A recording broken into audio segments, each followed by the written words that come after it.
Welcome to Grave Discussions. I am one half of your hellish duo, Barnabas. And I am the other half, Samael. Welcome to episode 109. It can't rain all the time. Bro, we've just been yapping for like 108 episodes straight. I know. Yeah, surprisingly, some people listen to us and like our stuff. So if you're still here listening to Grave Discussions after all these years, thank you so much. We can't do it without you. But we're back with another episode of the podcast after a little bit of time. And we decided to bring it back with kind of a cult classic, kind of a discussion about something relevant and modern as well. And you'll understand why once we really start getting into it. But today, what are we going to be talking about, Sam? We're going to be talking about, unfortunately, the last movie of the great Brandon Lee, 1994's The Crow, which, like, god dang, like, what a fucking shitty fucking way to die due to, like, negligence on the set. You know, it was really crazy because, I mean, obviously the guy had so much potential. You know, he was only in a few movies. The Crow was definitely like his biggest movie. And, I mean, you could tell just from that movie, like, he had leading man potential, like, written all over him, just like his dad. And just, you know, one tragic, unfortunate accident just took him out of the world, and we couldn't really see what he could have really lived up to. But for what it is, you know, The Crow is still an amazing send-off for the man, and we're gonna talk about the movie at length, I'm sure, and then get into a little bit of the newest incarnation of The Crow as well, since that's supposed to be coming out pretty soon. So I'm excited for this conversation. But Sam, as usual with these episodes, you know, it's been a little bit. How have you been? Have you been watching anything like exciting? What have you thought about horror so far in 2024?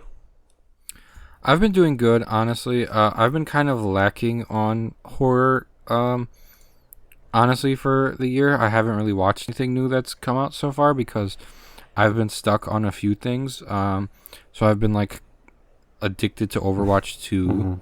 I've been addicted to watching Criminal Minds. I've been addicted to George Lopez. Classic. I'm just revisiting that for Wapa. Like, yeah, I've just been stuck on those things. Recently, though, I played a game where you solve a murder. It's called Murder Mystery Party: The Night Hunter. You can get it at Meyer. They have other murder mysteries too. You get, like, real, like, looking FBI case files and stuff like that, and you try to, like, solve it. Me and Olivia and, like, two of our friends, we just sat down and, like, just spent the night getting drunk in our living room and trying to solve a murder mystery. So I've been watching a lot of YouTube. I found this new YouTuber that very funny, like, gives, like, synopsises on horror movies, and his name is Big Will. I think you should check him out if you haven't already. Okay. I think you'll like him. Okay, yeah, I haven't heard of him, but I will for sure. So good. So good, dude. Oh, my God. We've been, Jamie's kind of been revisiting this YouTuber that she really likes, named Garrett Watts. He's like a ghost hunter, kind of, and he's like very popular. He's got like millions of followers or whatever, but yeah, he does like ghost hunting at all these, like, he just went to the Winchester house. Like, it was just him and his cameraman, and they did like a 2-hour long video of just like going through the Winchester house ghost hunting. So that was pretty cool. You might enjoy that as well. And I've caught some new horror movies. Surprisingly, I haven't seen too many from this year. Like, so far, I think, you know, I've been logging them on my, like, top list, and I think I've only logged like 4. So there just haven't been like too many super interesting ones that I'm like, oh, I gotta check this out. So I've caught like some of the big, like, theatrical ones, like that Lisa Frankenstein and Night Swim, and then what else? I've just been kind of catching up on some other movies and like older horror flicks, you know. So that's been mostly. I think so far it seems like it's been a weaker beginning of the year to horror, like, compared to other years, but I do think that we're going to get some very, very good horror films later on. Like there's a ton that I'm super excited about.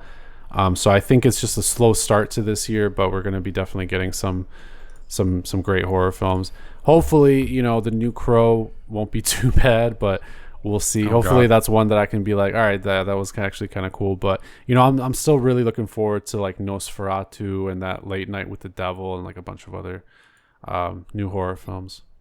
Yeah, Late Night with the Devil is the one I'm like impatiently waiting for. And then what's the other one that's like with Nicolas Cage? Is that I think I know what you're talking about, but I can't like recall the name of it. Hold on. It's got like a crazy name, like Creepy Legs or something. Long legs. Long Legs. Yeah, that shit looks I just crazy. googled Nicolas Legs. What the fuck? Oh man, ADHD brain at work. Yeah, that one looks crazy. Did you see the trailer for it? Yeah.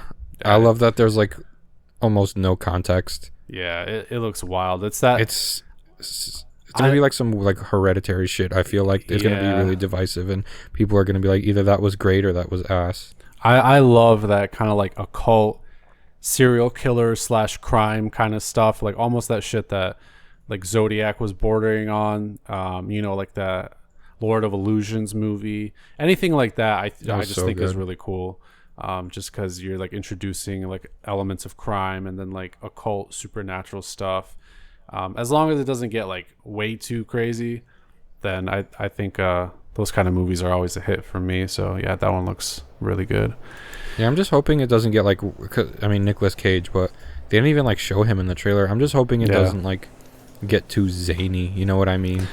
I don't know. I think he can definitely not play that if called for. Please, like I haven't seen it yet, but he was in that movie Pig, and I know that a lot of people really loved his performance, but he like wasn't really like zany Nicolas Cage at all. He was like very kind of serious and grounded. So I'm looking forward to that. I mean, he was even kind of more grounded in like Mandy, although there were some scenes, I guess, in that one where he was like kind of out there. But well, it was like, it was supposed to be like really 80s and kind of wild. You know what I mean? So psychedelic. Same thing with like Color Out of Space and shit. Like, yeah, Imaginary. That's the one I really wanted to see. Yeah, that's coming out this weekend. Then actually, The Strangers. Yep, The Strangers Part 1. There's Tarot. Mm-hmm. The Watchers. Abigail. Abigail looks fun as hell. I'm not gonna lie. I saw the TV Glow. Yeah, that one looks good. Stream, gonna be another goofy one. Mm-hmm. Winnie the Pooh 2, by the way. I still haven't seen the first one. I don't know if I'm ready for that, man. There's one called Sting. The First Omen. Yeah, yep. It's like a prequel to The Omen.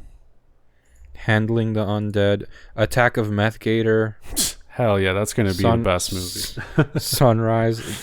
They Listen. Mm-hmm. Ooh, In a Violent Nature. That's the one I've been waiting for. Oh yeah, it's gonna drop on Shudder pretty soon. It's basically Jason Voorhees, but from the perspective of Jason Voorhees. And then there's another movie coming out called Lampier. It's gonna be an Indonesian horror movie. Oh, nice.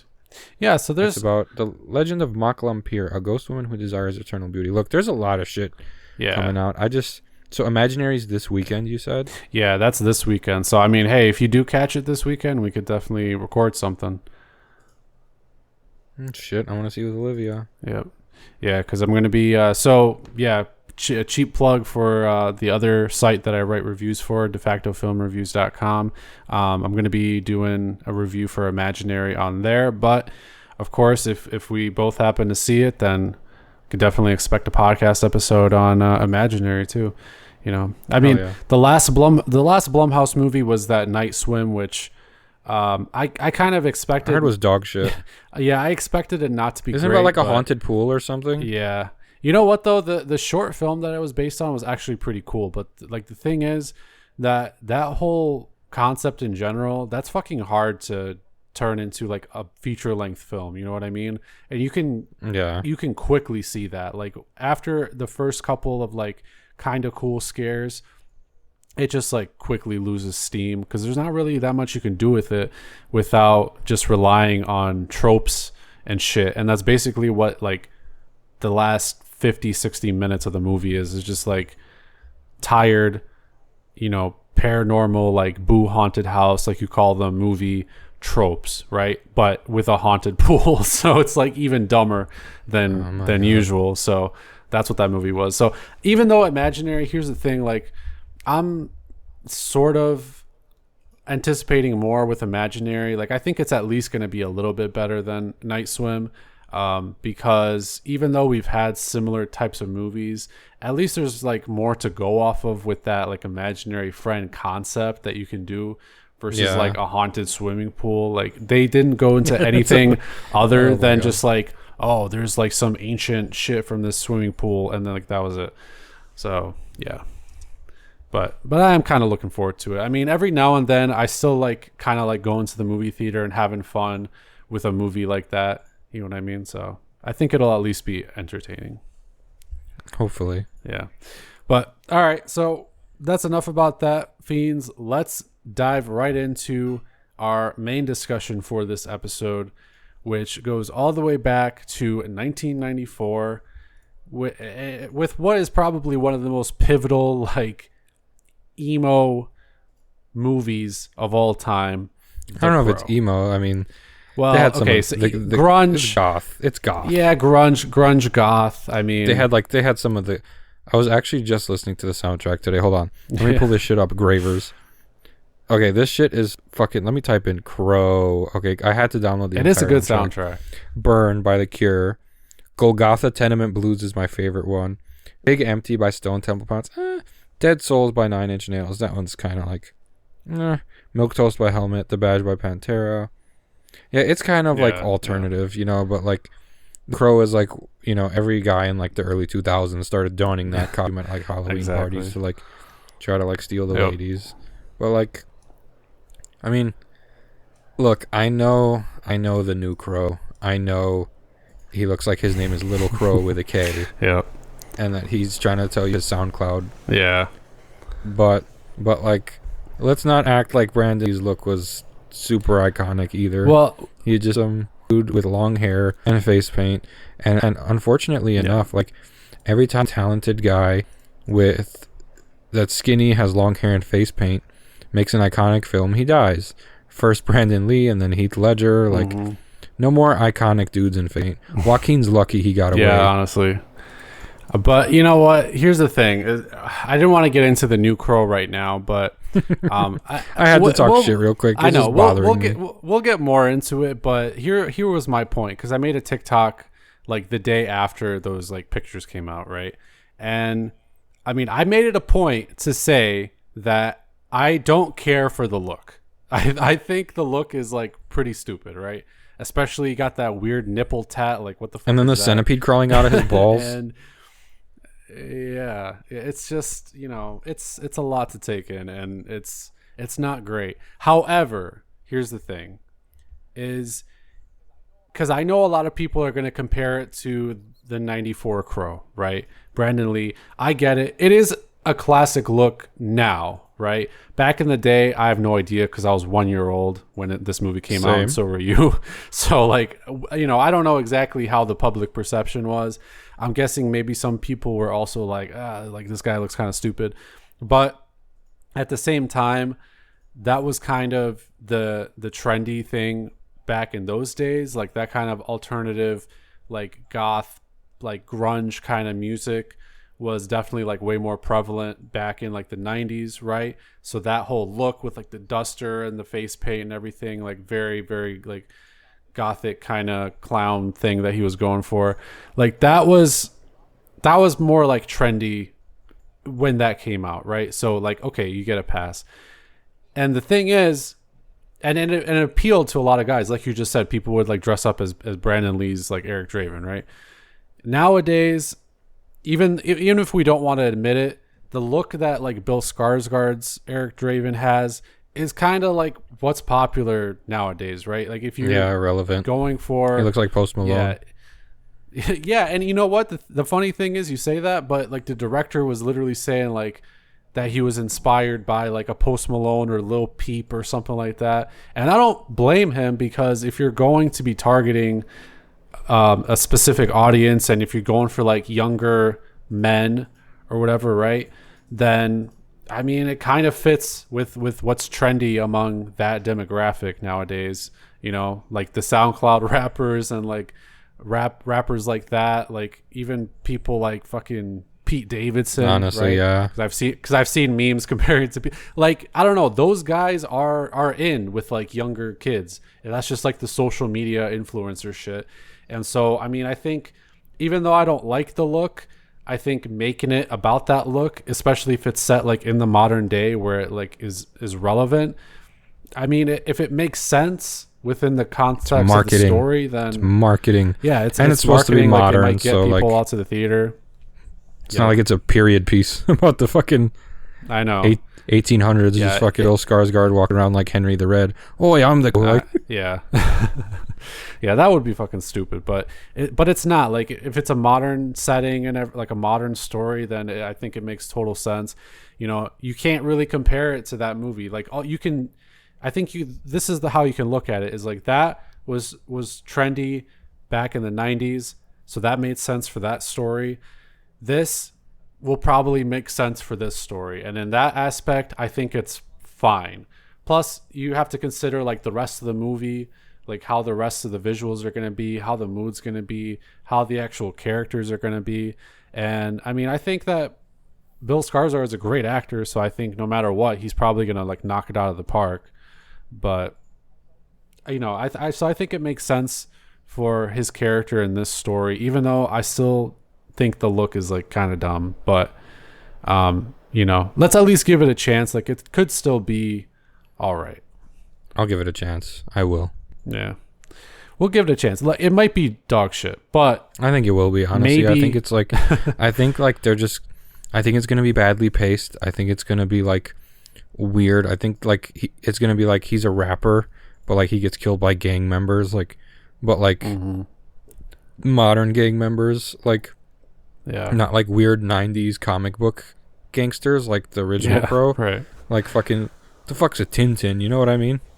Yeah, I know. Yeah, they had some interesting names, but my whole point was, you know, a lot of people are gonna rely on nostalgia and be like, you know, this isn't Eric Draven, but this is only an Eric Draven. This is not the Eric Draven. The whole point of The Crow is that like every incarnation is like a completely different person. Yeah, because we had we had two sequels that like didn't get any attention, and it wasn't about Eric Draven. Sarah was in it, the second one.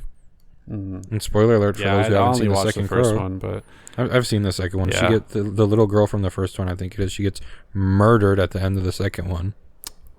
Oh. She was killed to death. Well, yeah. Killed to death. That's what it said on her tombstone. It's well, interesting, but it's probably why that movie wasn't very well received. Shit like that. No, I was just being facetious. Yeah, I mean, yeah, but look, you know, in the new one, he is supposed to be Eric Draven, but the thing is, it's a modern setting. This incarnation is supposed to be different, and it's not a straight up remake. Like it's been said that this is just a new reimagining of The Crow, which means that it's not going to be the exact same thing, and we shouldn't expect the exact same thing. So, you know, even though I don't like the look, I'm going to at least keep an open mind. We have to, yeah. Yeah, but I mean, going back to the 1994 Crow, you know, first of all, I do want to say that, is this a horror movie? No, not technically. However, I think because of the whole vibe of it, you know, the gothic nature and everything, I think it's just been like kind of adopted by the horror community. It's horror friendly. I mean, the darkness, the grittiness, the kills. I think that it's fair to say it's horror adjacent in the same way, like, you know, some horror fans love like the more serious, like Batman, like shorts and cartoons and movies. Like, it's not horror, but like people who like horror like this. I mean, because Psycho Goreman isn't technically like horror. Yeah. I mean, Brightburn was horror, but like that one was a different kind of like superhero. That one was like evil superhero, but I don't know. I think it's adjacent. Like it has the aesthetics of a horror. It's like a horror movie, like if a horror movie was set in like Gotham and there was no Batman, is how I like to see it.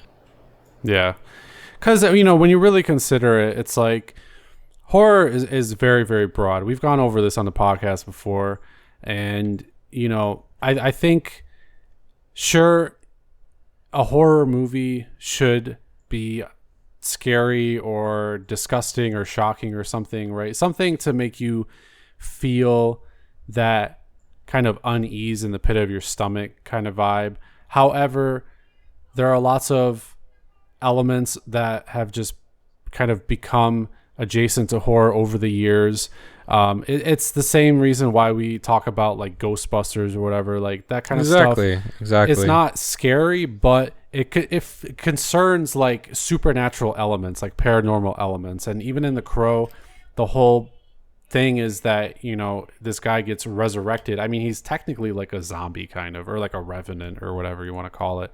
And that's definitely like a very it's definitely a very horror thing, right? So, and then like you said, the way he kills the gangsters or whatever is also pretty in line with like a horror movie to some extent. So I think it's fair to say that it's definitely horror adjacent, and that's why we're talking about it. But I also just think like one of my favorite parts about this movie is just the whole production design. Let me just say, Detroit does not look like that. Yeah, I was like, first of all, I was like trying to tell Olivia, I was like, yo, that looks like if like it looks basically like if Detroit has police than it has now. And I think it's weird. I think it was so cringe that like the main villain dude with the long hair, I forget his fucking name, but he opens up his like vault of like weapons and not one gun, all like knives and samurai swords. Like, bro, are you like a villain from a musical? What are you? That guy was, his name was Top Dollar. Top Dollar, yeah. Which in and of itself, like the villain names are so like odd, man. It's like Top Dollar, T-Bird, Skank, Tintin, Fun Boy, and then shout out to Tony Todd. I always forget that he's even in this movie. I was shocked to see him. I know, yeah. His character's name was Grange, so definitely some like interesting names in this movie. But yeah, I think the fact that it's set in Detroit is definitely cool. And we're very well known for the whole Devil's Night thing, which I think is incorporated well into the movie. I almost wish Detroit looked more like Gothic like that. I don't know. Maybe it did way back in the day. I have no idea. But the way that they were able to frame a lot of these shots and were able to construct like a lot of Detroit, whether I don't know if it was all practical or done in different locations or if there was some like CGI or something. I'm not sure about that.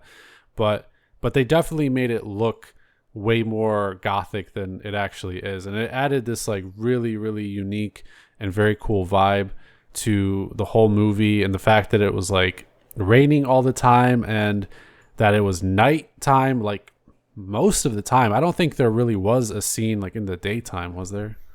No, there was no daytime scene. It kind of looked like Gotham was... it looked like Gotham, but if Gotham was strictly in like Washington or like fucking England, because it's like constantly dark and raining. Like, I don't know. I like the atmosphere. It was really grimy. It was really dark. Kind of reminded me of like the like the Batman movies. Like not the Dark Knight. I'm talking about like fucking like Batman. Like I'm talking about George Clooney Batman and fucking what's the other Batman? The original guy.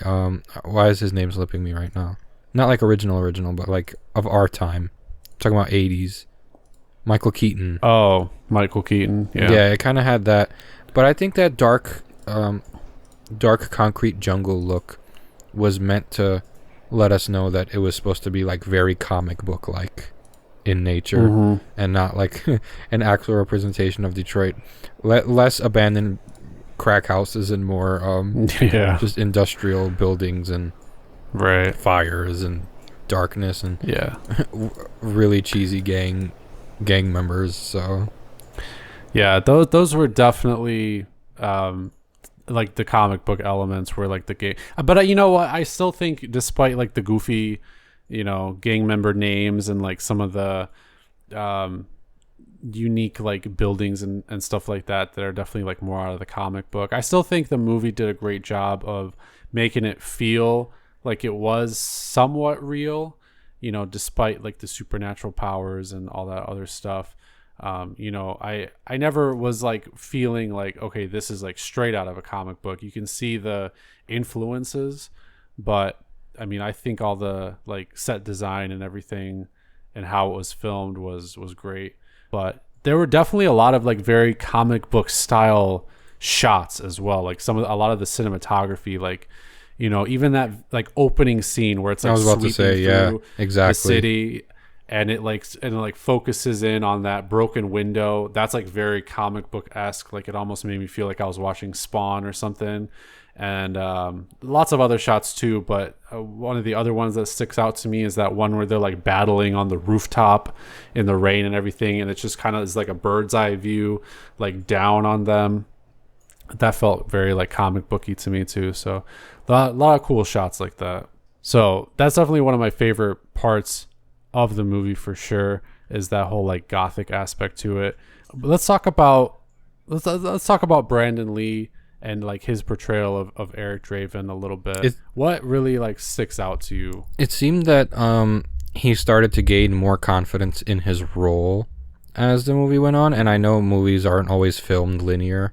Like I think they filmed the beginning of this movie last or something, and that's when he got, you know, unfortunately killed on accident. But I liked he was pulling a lot of Batman shit, like disappearing on the cop every time like they were talking. He's like, you're gonna fucking do that. I do like his presence in the movie. Like every time there's a shot without him after he's come back, you're kind of like waiting to see like the crow appear and then him watch through its fucking eyes.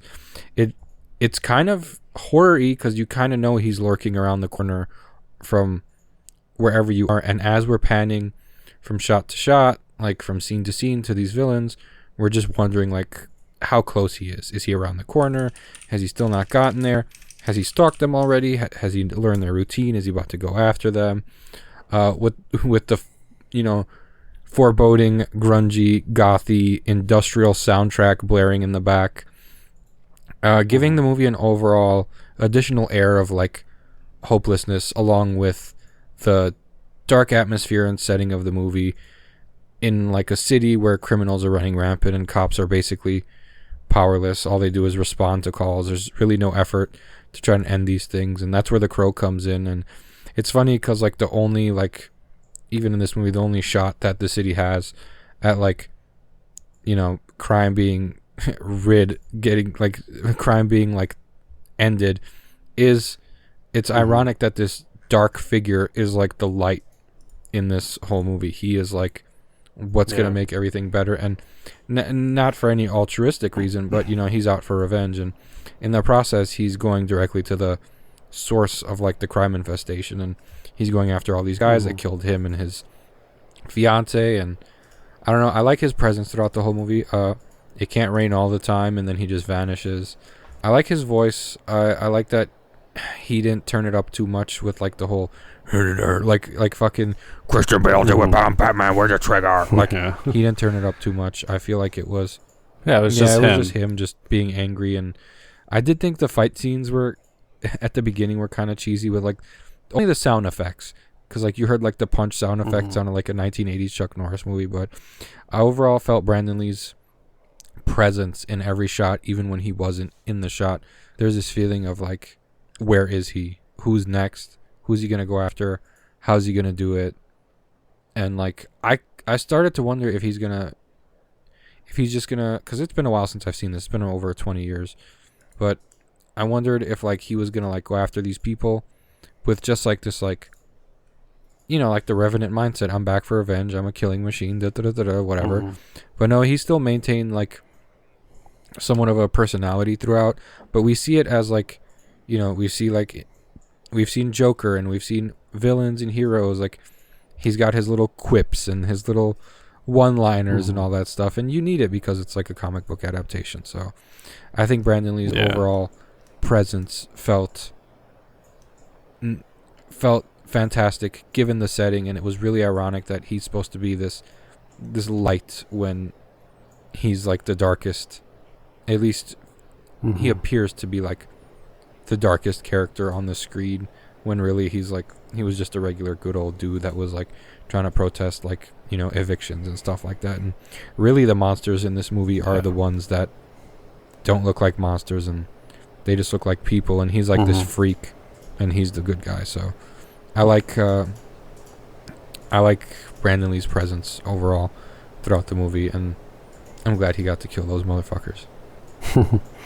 Yeah, I agree. I mean, it's pretty interesting because there are definitely like aspects of superhero stuff in this, as we've discussed, and then meshed with the whole like vengeance plot as well. And I mean, they really don't like hold anything back. You know, I feel like this is one of, and I mean, I could be wrong, but I feel like this is one of the first like really adult kind of superhero. I don't want to call him a superhero. I mean, he's, if anything, he's more like an anti-hero, but the first real like comic book hero that was adapted, that was like actually pretty adult and like dark. And I mean, you know, because like, Spawn was after this, right? Spawn was, yeah. So like I think the success of The Crow might have like led other like producers, directors to be like, look, this comic was just one like short like little run of a comic, look how successful it is, and it has this dark gritty atmosphere.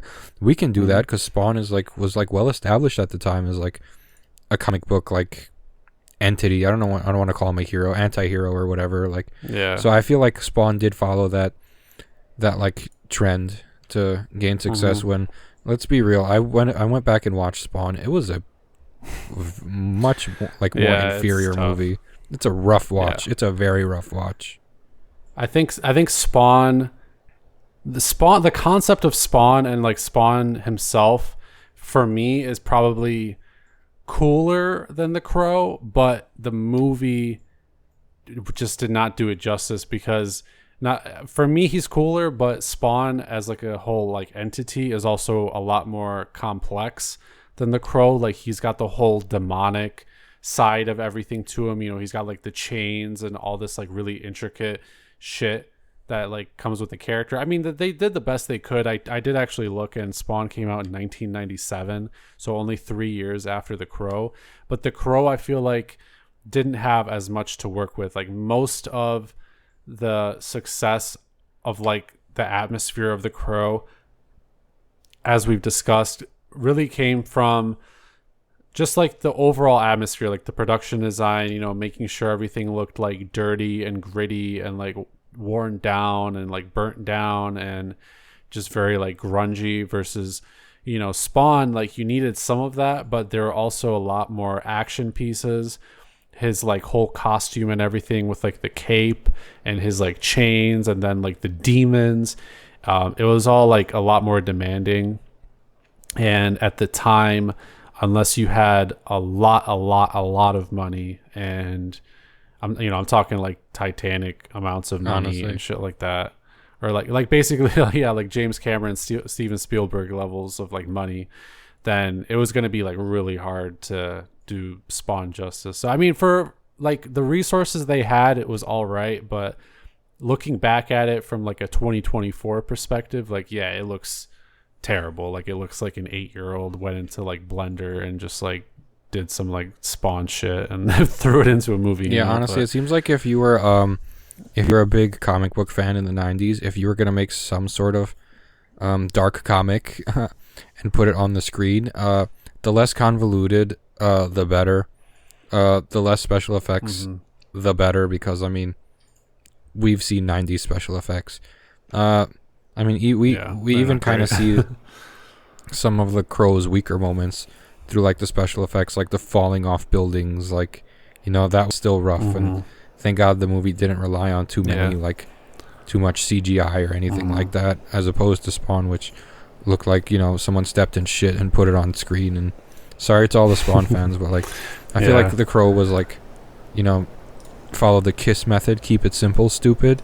You know, Occam's razor, the less complex solution is probably the right one. And I feel like it was executed great. I mean, it's a 90s movie, so it's going to feel 90s. So if you just like, you know, accept that and appreciate it for what it was at the time. I mean, if you can ignore the special effects and like some of the cheesy sound effects, it still holds up.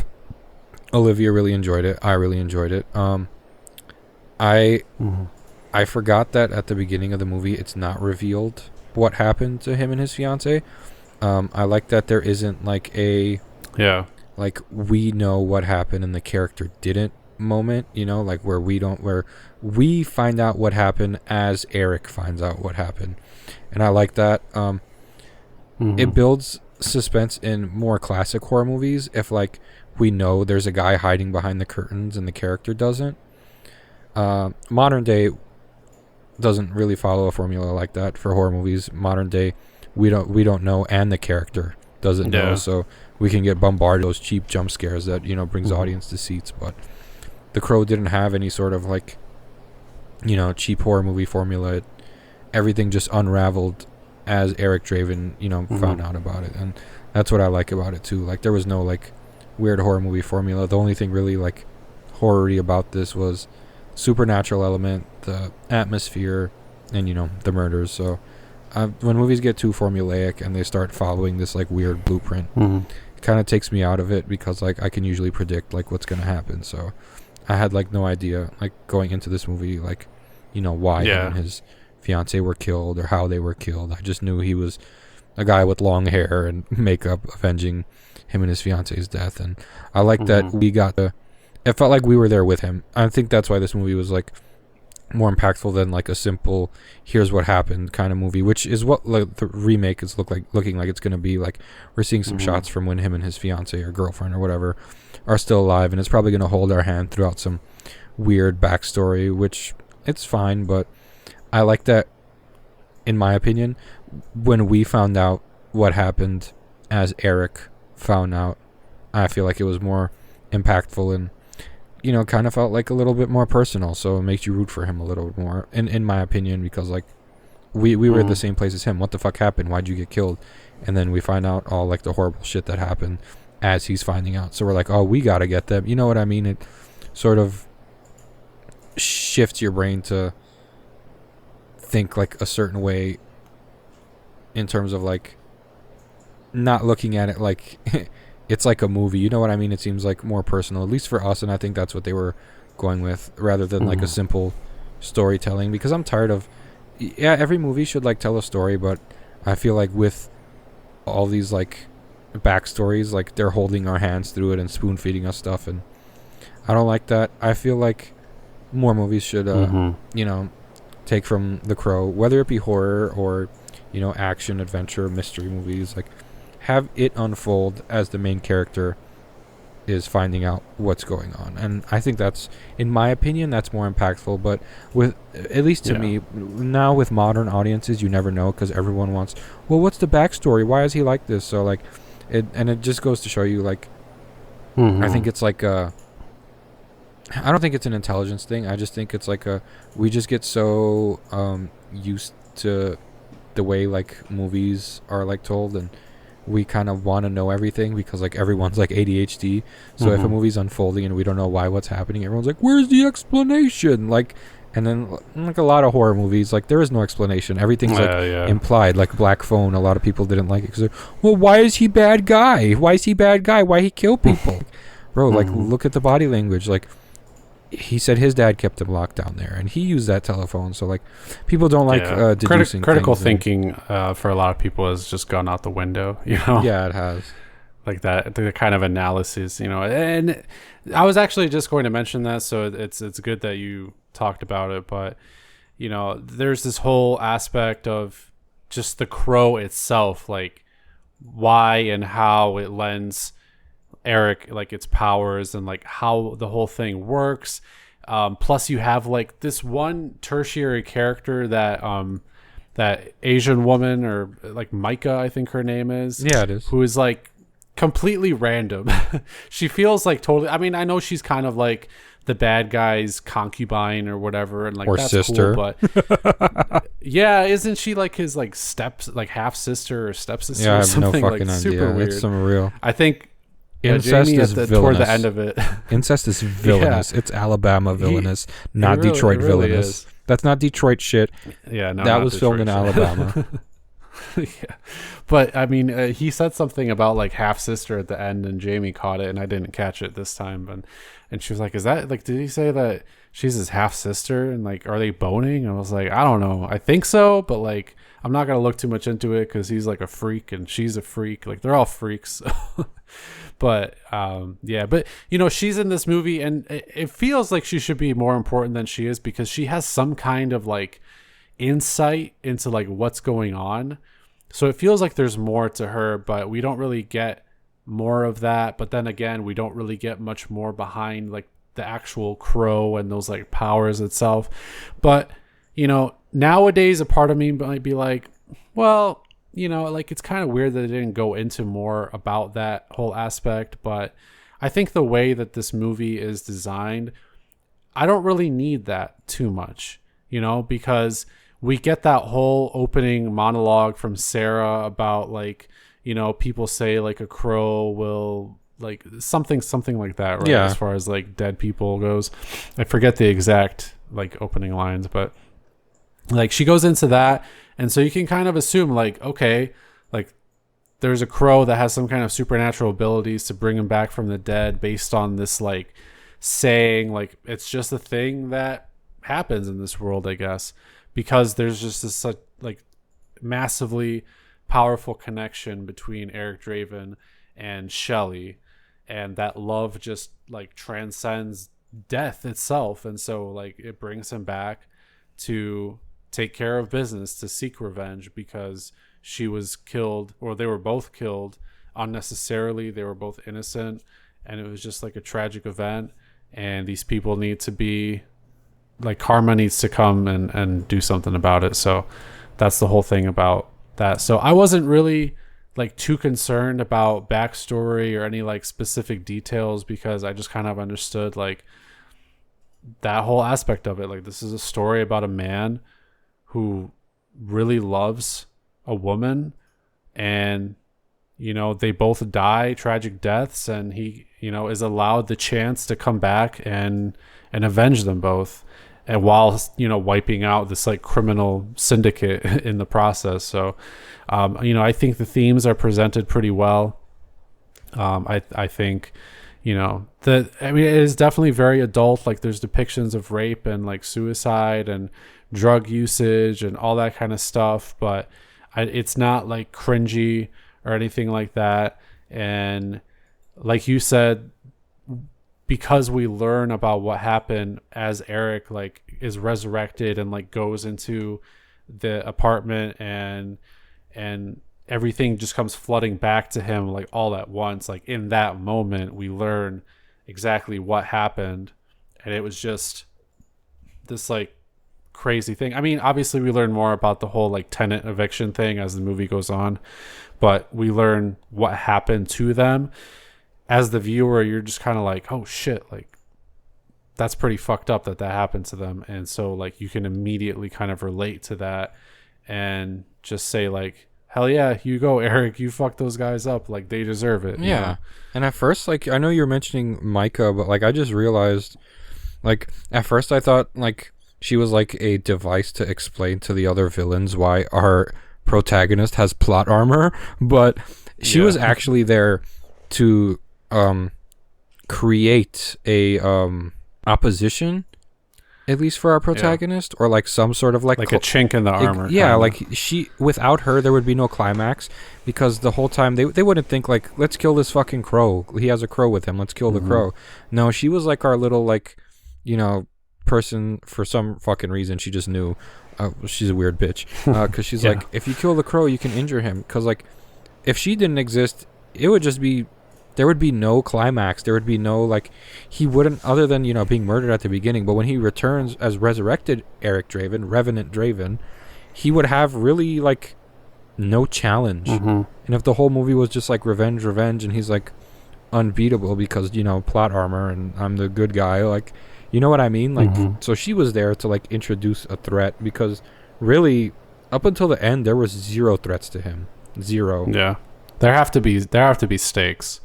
So I think that her presence and then just Top Dollar's unhinged philosophies and everything. Like, I mean, his character was pretty interesting. I mean, even though, you know, he was like an anime villain almost, which was he was in Nope. Yeah. He was the like filmmaker guy, I think, right?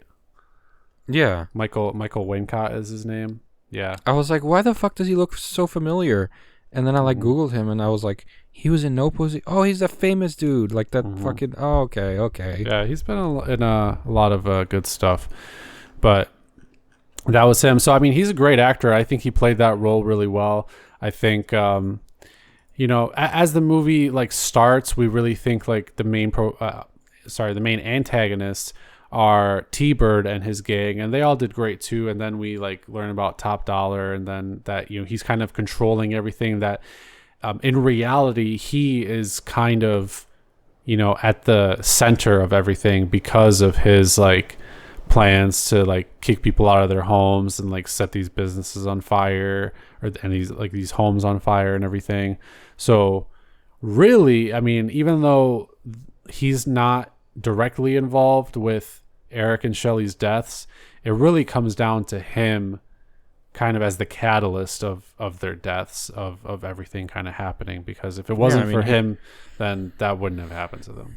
Exactly. Like Eric even wasn't after him at the beginning, and you know what's funny is like Top Dollar knew that, because he's like, when I forget which last guy that Eric was about to kill, he's like, I just want him and this and that.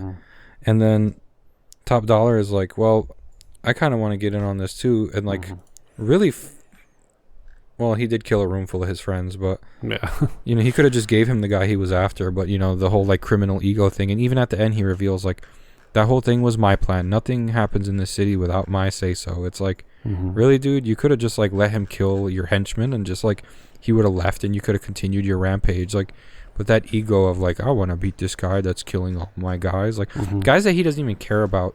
And you know, with guys like that with like narcissistic personality disorder, he views like, you know, Tintin and all those people as his like property. You know what I mean? Yeah. So it's like, he's like, oh, someone fucked with my property. Like, you could have just like let him kill your one henchman that he wanted to kill, and then just like been on your way. He would have went and back to the grave, and you could have like pretended you didn't know shit, and then you go back to, you know, burning down the city or whatever. It's fucking weird.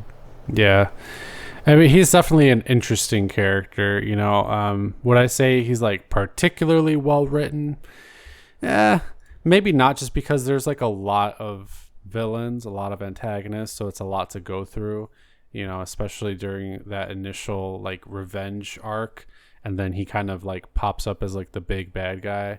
But I think, you know, he's got like enough charisma, enough like craziness to him, that it still ends up being like a pretty good final boss. And I mean, like I said, he is kind of the catalyst behind their deaths and everything happening, so it makes sense why he would be like the final boss of everything. But I mean, as far as like the rest of the movie goes and everything we've discussed, I think it is actually retrospectively pretty well written, pretty well structured. Like you said, I really love Eric's presence throughout the whole movie. I love how, you know, the parallels of him being so ruthless and almost like poetic in his killings of all these villains, but at the same time, he's there for the people that he cares about. Even the cop Albrecht, who Ernie Hudson, I mean, you know, an OG in this movie. I almost forgot about his character and his role, but I mean, he's obviously really important to the movie. But you know, him and Sarah, and even like Sarah's mom Darla, I really love that scene with him killing Fun Boy and then like kind of saving Darla and like squeezing the morphine out of her arm and being like, morphine's bad for you. Go take care of your fucking daughter, you junkie. Like, exactly. And then, you know, she just kind of wakes up to that. I think like the movie definitely needed some like tender scenes like that to cut through all the like dark, depressing, gothic shit. And so, you know, I'm glad we got to see some character growth from some like other characters than Eric Draven. But I think it was really important to show us that like he is human and he is actually a good guy, even though he's going around killing all these people. It's for a good reason. Yeah, they didn't like, you know, completely like dehumanize him and turn him into like a revenge-seeking, like thoughtless revenant, just fueled instinctively by like the urge to get revenge. Like he maintained his personality. It's really important because even though it's based on a comic, you know, like a lot of other revenge movies, that is kind of a pretty consistent thread, is like that, you know, this terrible thing happens to them, and as they're seeking revenge, they kind of almost become like the monster that they're hunting. You know, we see it a lot in like all those like Asian revenge movies, like those Korean revenge movies, or like the Japanese ones. Like I Saw the Devil comes to mind, right? Like he kind of becomes like the man he's hunting in that movie, and in a lot of other movies like that, it's very similar thing. Like there really isn't a lot of goodness presented, which, I mean, that's an important thing too, but considering who Eric Draven is, like I said, I think it's just important that they showed like that good side to him. And I mean, at the end of the day, it is really about him and his love for Shelley, so we really needed to see that. But yeah, I mean, you know what, honestly, I never really drew the similarities to Batman too much, because I always considered Eric kind of like his own thing. But you know, I guess if Batman was killing people, he kind of would be like the Crow. Yeah, bro, give fucking Eric Draven a Batmobile and all those tools, man. Yeah, he'd fuck some shit up. I mean, and he did what Batman could never do. He just rid the city of like crime, because he had the basically he had the cojones to murder people. Yep. Yeah, I mean, when you really think about it, he did kind of like complete the story. The whole thing, like he took out like the biggest crime boss in the city. He took out all his goons. I mean, what more was there like left to do, you know? So I don't know what the other movies are about. Like, is part 2 like also set in Detroit, or like is it some other thing completely? Because you said Sarah. I think was it might in it, be. right? Yeah, it might be Detroit. I just know that Sarah's in it. That's all I remember, and that she's like older. And then like someone else like becomes like the revenant for the Crow, and then like she's like and they're like freaking out, and she's explaining to them that this has happened before and this is what you need to do, and then the guy starts going on like a murderous rampage. Gotcha. Yeah, I'm kind of looking at it now just because I'm curious, because I was like, you know, if Eric Draven like basically rid the city of crime, like what more is there left to do? But I guess the writers will always find something to write about. And they're gonna be like, Top Dollar's cousin-in-law took over the family business. Something super ridiculous. Apparently Iggy Pop is in the second one, so that's interesting. Yeah, I haven't seen it. I'm kind of curious now. What I was thinking about was that one with God, what's his name? The guy from like, wasn't he in Terminator? Which guy from the Terminator though? Was it the T fucking... Edward Furlong. The movie is supposed to be really, really bad. I don't know what happened after the 1994 Crow, but man, something just... There was like a curse or something on this franchise, because it just went downhill from there. I mean, people were expecting to see like something as good. It was a cash grab. With the success of the first one, they didn't realize it was a success because of like the way it was made, and like it being the first like dark comic book adaptation like that. That's why Spawn followed suit, and then they just like they basically like made a rip off of like the rip off, like, you know, because Spawn's kind of like got that idea from the Crow, and they're like, let's rip this fucking movie off. And then like Crow 2, I guess, tried to be like Spawn and was like, well, this is what we gotta do. Like this. Well, I mean, it is too bad, because I feel like it kind of just pushed the Crow into the depths of obscurity. I mean, it was basically just direct to video fodder at that point. So, you know, the good thing is that the 1994 film, the original, has maintained that cult classic status, and you know, I think it's for all the reasons that we've talked about, being really one of the first like comic adaptations that was very dark, that was very adult in a lot of ways, and kind of pushed those boundaries. And at the same time, it was like beautifully shot. I mean, there were some like, you know, comic booky, goofy kind of like sound effects and action sequences, sure. Yeah, they were just minor things, you know what I mean? They didn't break the movie. Minor things, but it was also just like an amazingly gothic kind of revenge story. The set design and everything, and like the practical effects, the costumes, all of that was great. And the acting was also really, really solid. I mean, not just Brandon Lee, but I think everybody else in the movie also did a great job, especially like T-Bird's gang.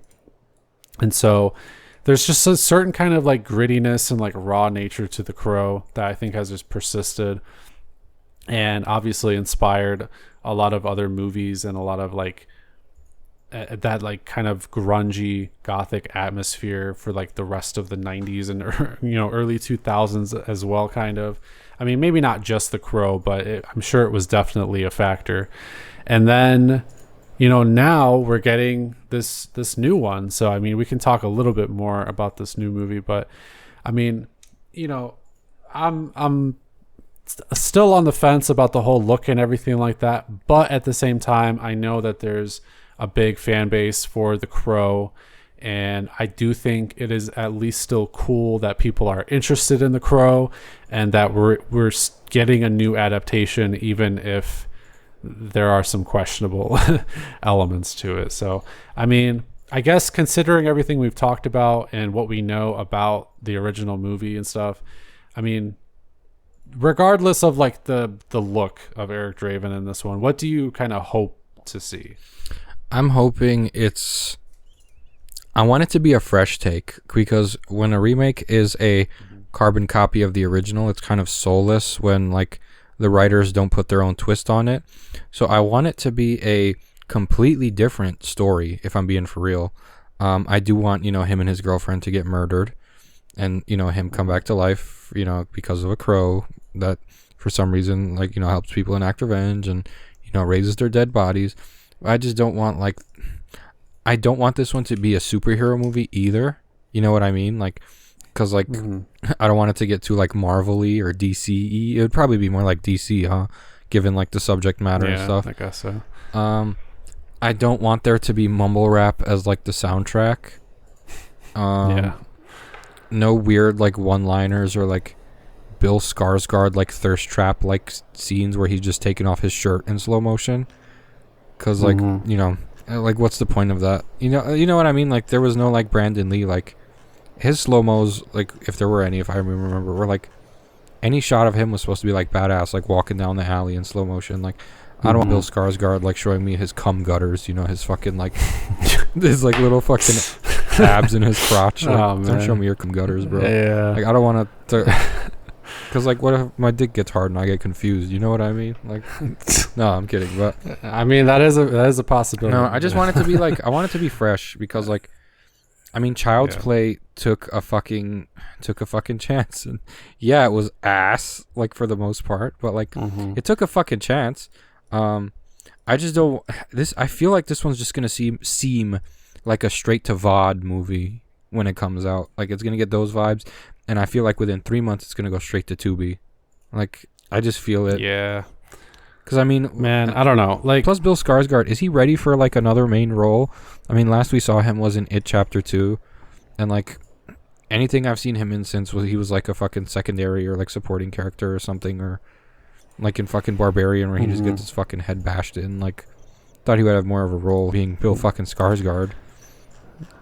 Yeah.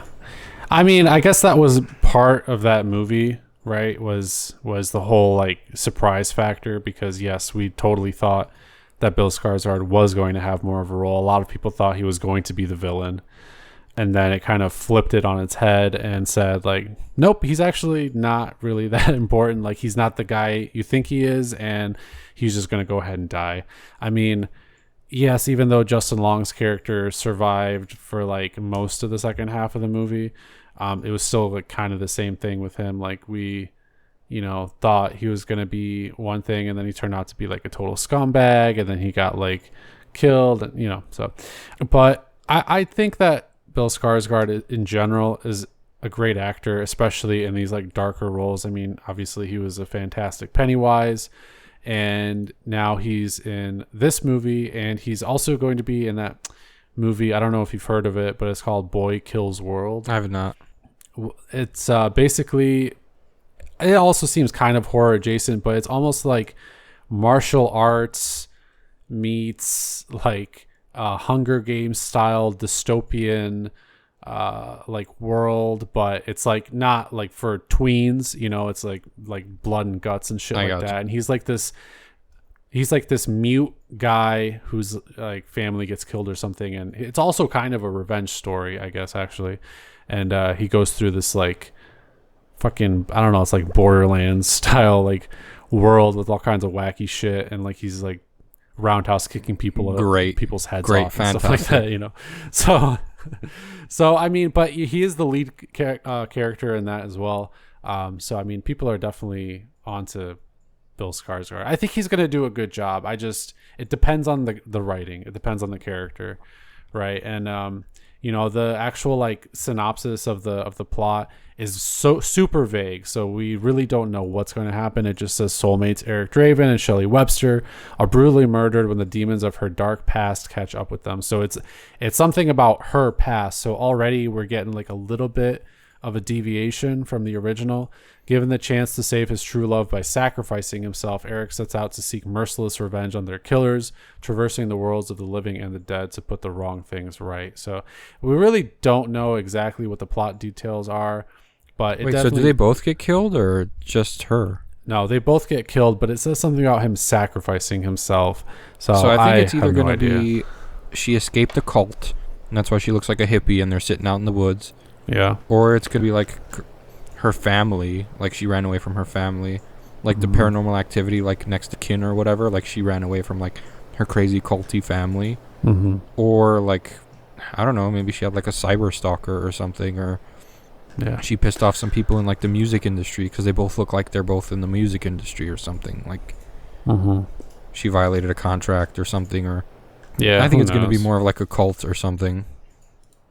Yeah, that's very possible. She definitely has that kind of, like, I don't know how to describe it without offending a bunch of like Instagram people, you know, but like crunchy moms. She looks like she fucking like showers with soap that she made. Yeah. Right. Yeah, I'll do it. I don't give a fuck. I'll say it. I mean, yeah, who knows, but she looks like fucking like she doesn't take antibiotics. She like fucking like only believes in holistic shit, so like every time she gets like pneumonia, she eats like manuka honey.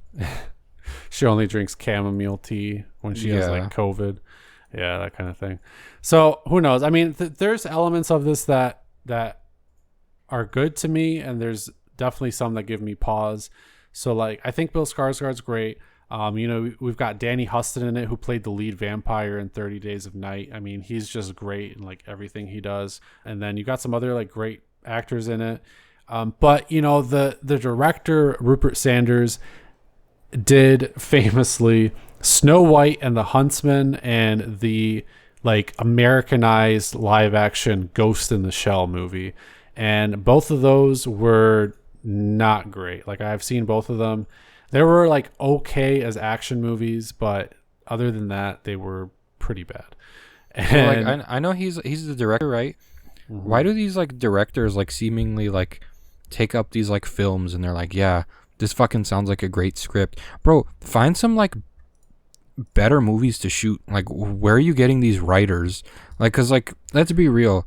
Like, I know like the producer has a lot to say in it, and the director is just kind of like, we're gonna do this, telling the fucking cinematographers, we're gonna make the camera pan like this, and you're gonna make this face, and da-da-da-da. But sometimes you can only work with with what you have as a script, and like, my brother in Christ, select better scripts to read and be like, yeah, I want to be a part of that. Like, I mean, and I guess like maybe he just deserves to be where he is, because if he's like constantly like reading these scripts and be like, wow, that's a good movie, that would be a good movie and I can make it, and then he makes it and looks at it and is like, wow, that's good. Like, I don't know, man. Like, maybe you deserve the scripts you picked to shoot. Well, like, fuck. Well, yeah. Unless he's a writer, then I can shit on him in that regard too. I don't know if he's written anything, but the writers for the movie are, so it's twofold, right? Because you've got Zach Balin, who actually has written some pretty decent stuff. He's only got like 4 screenplay credits to his name, but they include King Richard, which was actually pretty praised, Creed 3, the new Gran Turismo, which was surprisingly well received, and then that new Bob Marley One Love. So actually he's written some like pretty decent movies, but then on the flip side, you've got like a co-writer, Will Schneider, who's only done like short films and music videos, so who the fuck knows. And then like the producers are like all over the place. You've got one of the original producers of the original Who's Crow the exec? movie. The executive producers include, let's see, because like let's be real, I know a lot of the times it's like the writers and like the director will be like, yeah, I'll fucking shoot it, I'll direct it, but a lot of the time a producer's vision and what he wants, and let's be real, ultimately it's the exec producers like decision on how a movie goes, because they're the ones mainly funding it. Like they're so ass, and like they don't know what constitutes a good movie, and like they just have these like weird arbitrary likes for these like weird fucking scripts, and then they're like, yeah, we can make that work. Like it's so fucking weird. Yeah. Any known execs? There. Don't tell me it's a motherfucker from Winchester, because I'll fucking. That's funny actually, because we were just talking about Winchester the other day because we were watching that ghost hunting thing. Okay, well here's what I'll say. There's like several executive producers. I'm not going to go into all of them. One of them is an executive producer for that Ready Player One movie, which was actually pretty good. But then on the flip side, you have an executive producer who did it all. It's all life is a circle. Sam, he executive produced The Crow, Wicked Prayer with Edward Furlong and Tito Ortiz. So, oh no! Yeah. So maybe he's there to bring in what he doesn't want in this movie and what failed the previous entries, unless his ego is so big and like he stands by that piece of shit and he's like, look, Mr. Ready, because Ready Player One was fucking fire. Yeah, that was a great movie. Unrelated, you know what else was fucking fire? Free Guy. Yeah, actually that was pretty good, not gonna lie. But like, I don't know, if it's an exec from Ready Player One, I don't know, he might have this like weird. No, honestly, I'm here for it. Okay, now I'm less worried, unless like the other execs like funded like Jeepers Creepers 4 or whatever the fuck. Yeah, not that bad. One of the exec produced this movie that got like a 1.5 on IMDb, but most of the rest have just produced like, one of them produced like Jojo Rabbit and some other stuff that was like pretty well received.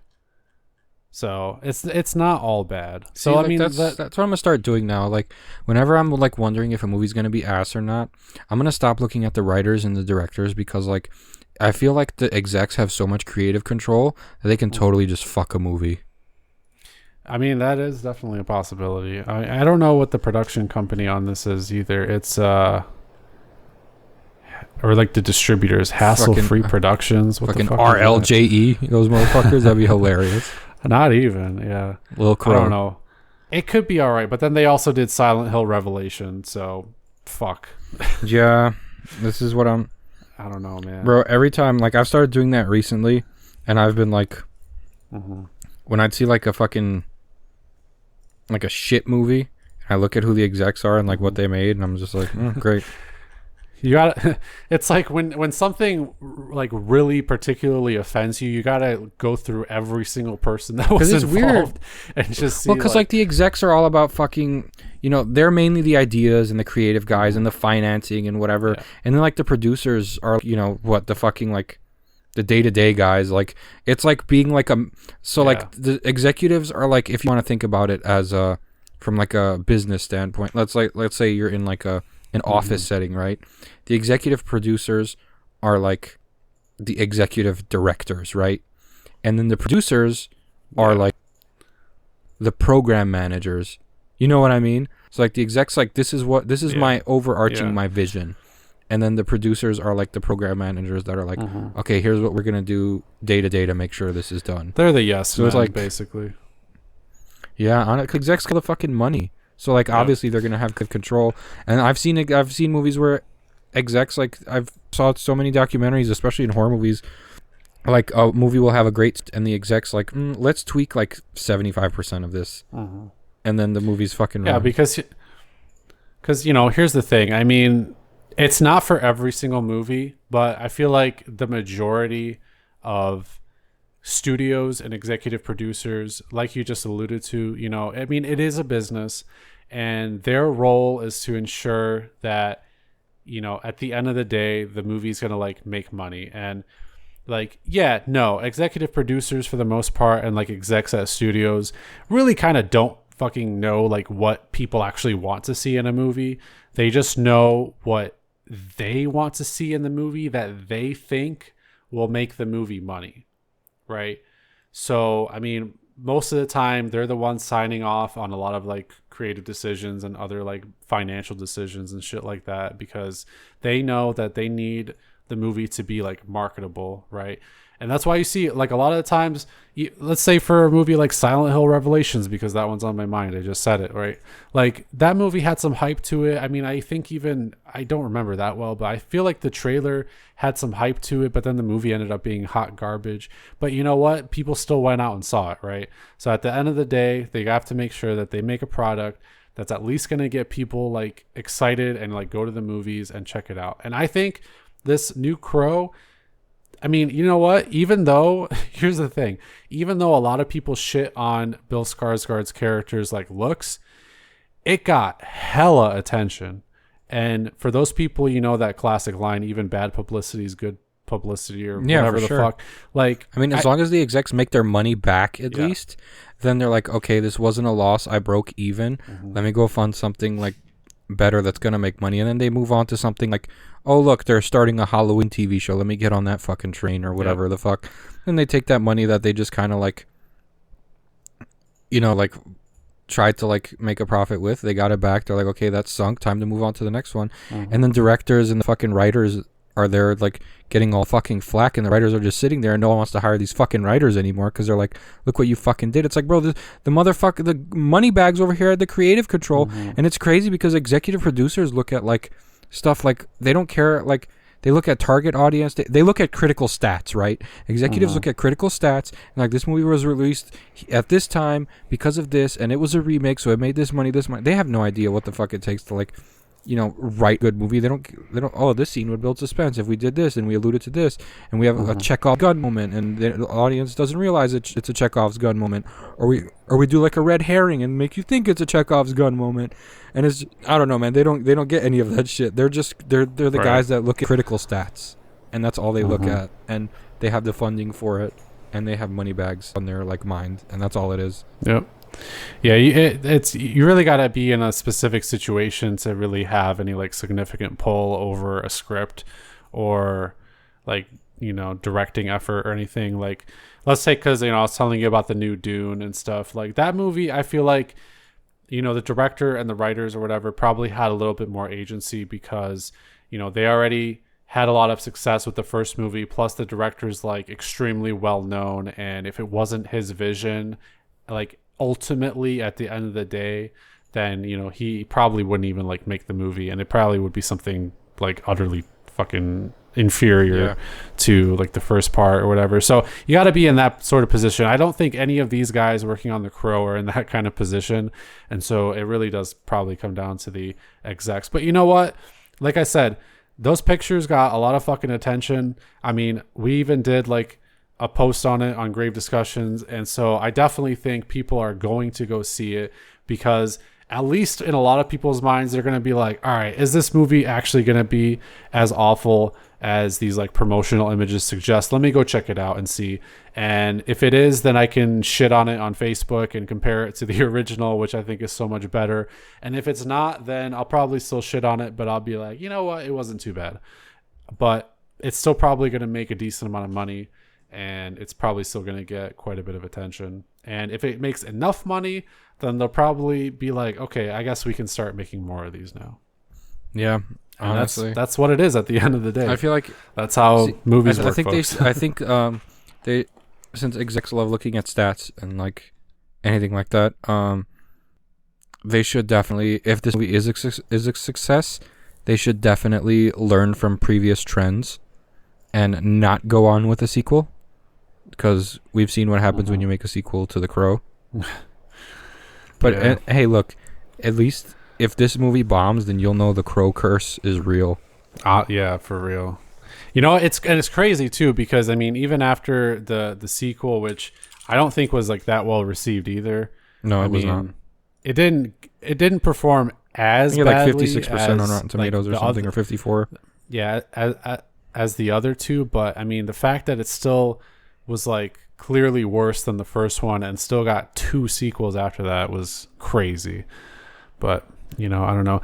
These days, I think it's not as easy to just like greenlight something if it doesn't do well, especially financially. So I think it's just going to totally depend on like how well it does at the theater, how well it does on like VOD, and if they decide to do something else with it. But I mean, as of right now, it's definitely gotten enough like media attention to where I think there's a pretty good chance it's going to be successful. Plus, I think it's coming out in like June or something like that. So, you know, it's going to be the summertime.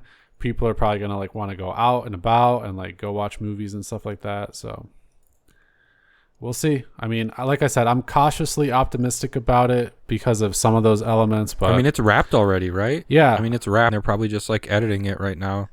I think so, yeah. And cutting it. One other good thing about it that I think might have potential is that I think it was largely filmed in like Prague or something like that. And the little I know about like Prague and the Czech Republic is that it definitely has that kind of like old school sort of gothic like architecture and like vibe to it and stuff like that. So I mean, I think there's a good chance we might get a bit of that kind of atmosphere like it was in the original, sort of. Hopefully. I mean, look, if it has nothing else, at least it'll have that going for it. And you know, Bill Skarsgård, just the aesthetics of it so far, I'm like not impressed, but like the relevancy it has to the times is important. We can't have someone like, no one's gonna think someone dressing like a fucking 80s hair metal vocalist is fucking cool nowadays. Yeah. Like those people are in the minority, and they're either like all working at like a fucking Toyota plant right now, ready to retire, or you know, they're on hospice. You know, so fucking yeah, seriously. Yeah. No, I mean, plus, you know, Eric Draven in the original was like a musician, right? So it's fair to think that he's probably going to be a musician. This one, like we said, hopefully he's not like a mumble rapper, but I mean, if he's like a Post Malone type and he does like pop rock or something, then, yeah, that's fine. Why not? Makes sense at least. It's relevancy, man, relevancy, and like you said, like the whole mumble rap thing and the whole releasing the photos, it's all marketing. So I feel like we should stop trying to appeal to a target audience, because like I know horror movies are like really niche anyway, or like supernatural like superhero movies, anything of that like nature.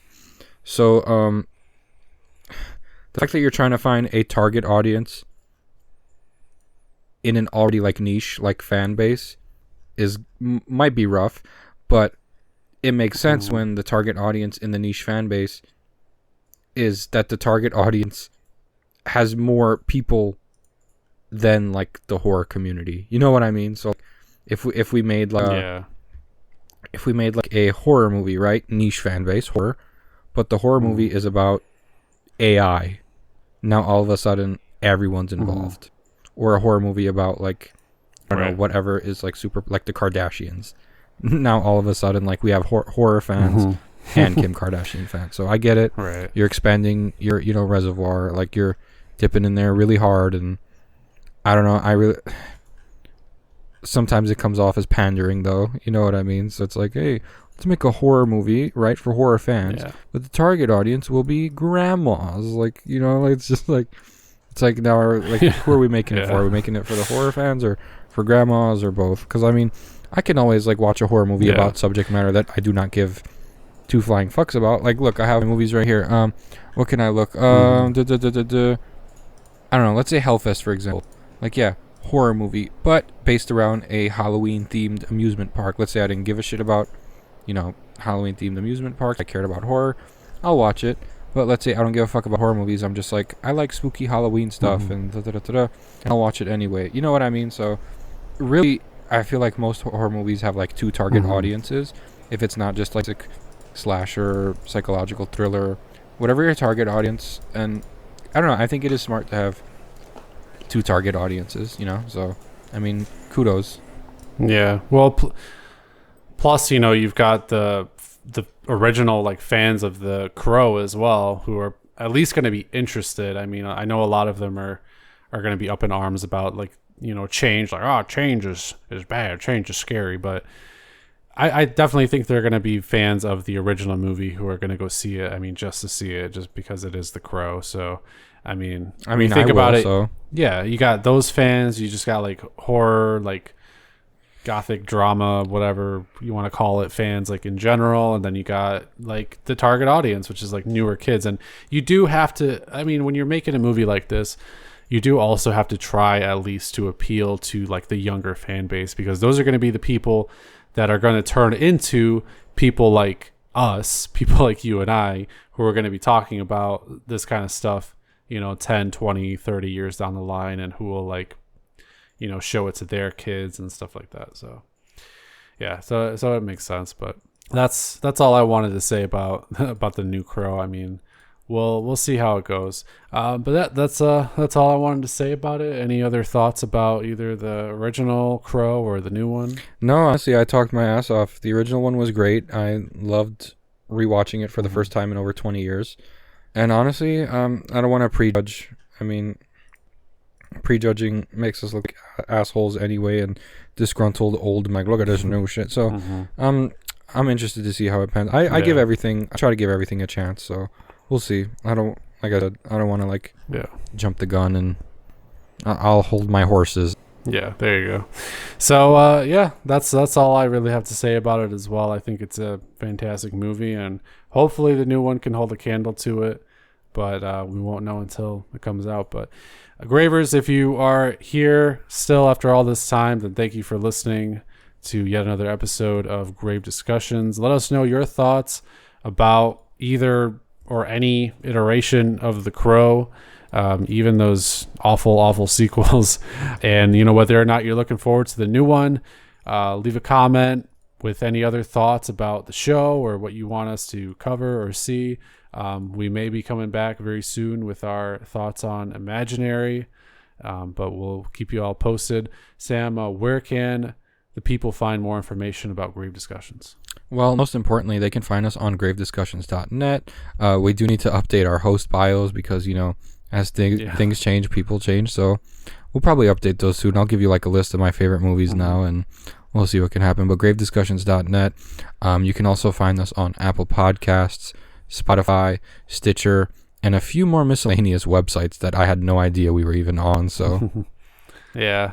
And importantly now, we did actually change our podcast like hosting platform. I don't know if you were aware, Sam, but we're now on Podbean. Yes. That's the one that I had. My friend actually, I met this guy online when we were playing Evil Dead the game. And he was like, "Are you guys on Podbean?" I was like, "I don't know. Look it up. Grave Discussion." And he's like, "Bro, you guys are on there. I just started like binging your episodes." And I was like, "Nice." Yeah, so we're on there like primarily now. That's like where we upload our episodes and everything. We're no longer on the other platform we were on, which does unfortunately mean that most of like the embedded like links or like the players of the podcast episodes on our website are kind of broken. I just haven't had time to go in and like update them. So if you happen across our website and there's like some broken like podcasts, like players, like media players, don't worry about it.